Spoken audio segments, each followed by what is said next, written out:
Hidden deep inside our genes are the secrets to life and to disease. In modern biology, we can gather just incredible amounts of this genetic information. But here's the real million-dollar question. How do we turn that absolute mountain of raw data into actual life-saving discoveries? Okay, let's get into it. And believe me, the challenge here is huge.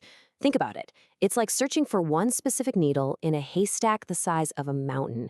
That's exactly what scientists are up against, sifting through all that information to find those few tiny signals that could pinpoint the cause of a disease or prove a new drug actually works. And let's put a number on that, shall we? The human genome has over 20,000 genes. So when researchers run a single experiment, they get readings for pretty much all of them at once. So really, out of 20,000 possibilities, how on earth do they find the one or two that have meaningfully changed? So where does this giant genetic haystack even come from? Well, it's what we call a data deluge, all thanks to incredible technologies like microarrays and RNA sequencing. Every single one of these experiments generates this massive storm of numbers, a torrent of information that is both immensely powerful and, well, incredibly messy.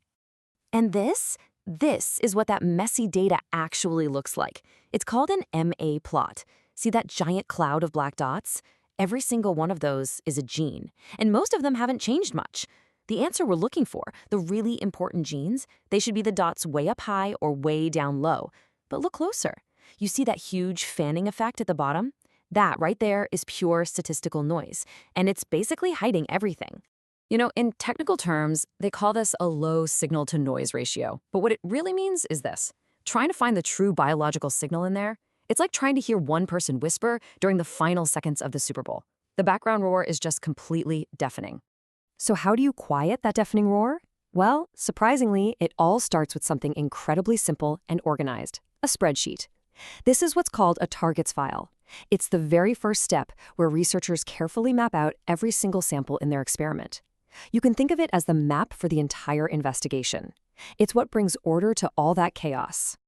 Okay, so we have our map. But how do we actually find the needle in the haystack?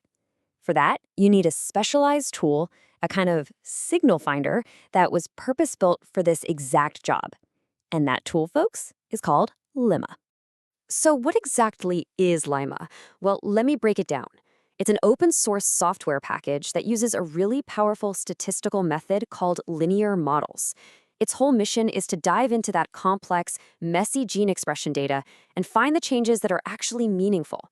Basically, it's a detective that sifts through thousands of clues to find the real culprit. And this detective work, it follows a really clear four-step process. First, it reads in all the raw data. Second, and this is the absolutely crucial part, it cleans up all the noise in a step called normalization. Third, it fits a statistical model to that nice clean data to see what the patterns are. And finally, it uses that model to pinpoint the specific genes that have changed. Now, that clean noise step, what does that even mean? I love this analogy. Imagine your data is a photo album where every picture was taken with different lighting. Some are way too dark, others are way too bright. Normalization is just like going through and adjusting the brightness and contrast on every single photo so you can finally compare them fairly. You're not changing the person in the photo, right? You're just fixing the lighting.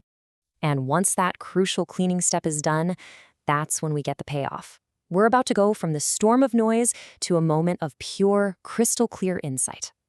And wow, this just says it all, doesn't it? On the left, that's the raw, noisy mess we started with. That wedge of noise at the bottom makes it impossible to be certain about anything. But on the right, just look at that. After limma has worked its magic, the noise is gone. The data is tight and centered. And see, those colored dots representing the genes that have really changed?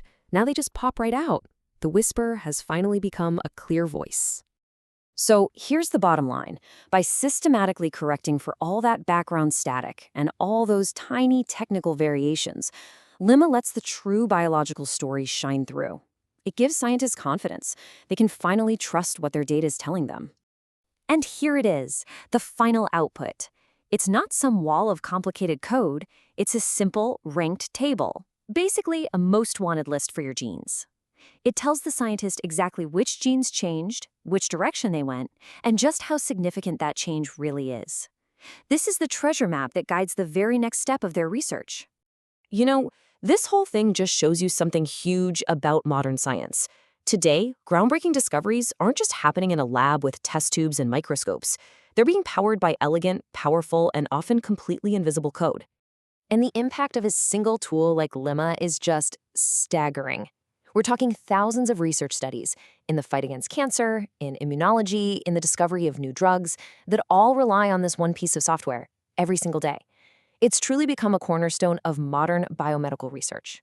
But it's so important to remember that behind this incredible tool, there are people. Deep in the limma user guide, there's this humble request, just reminding everyone that this free software is the product of years of academic research.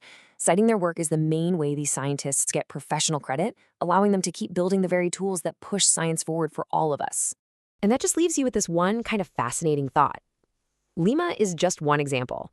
It makes you wonder, right? What other invisible software, what other unsung digital heroes are out there right now, quietly powering the next great scientific breakthrough?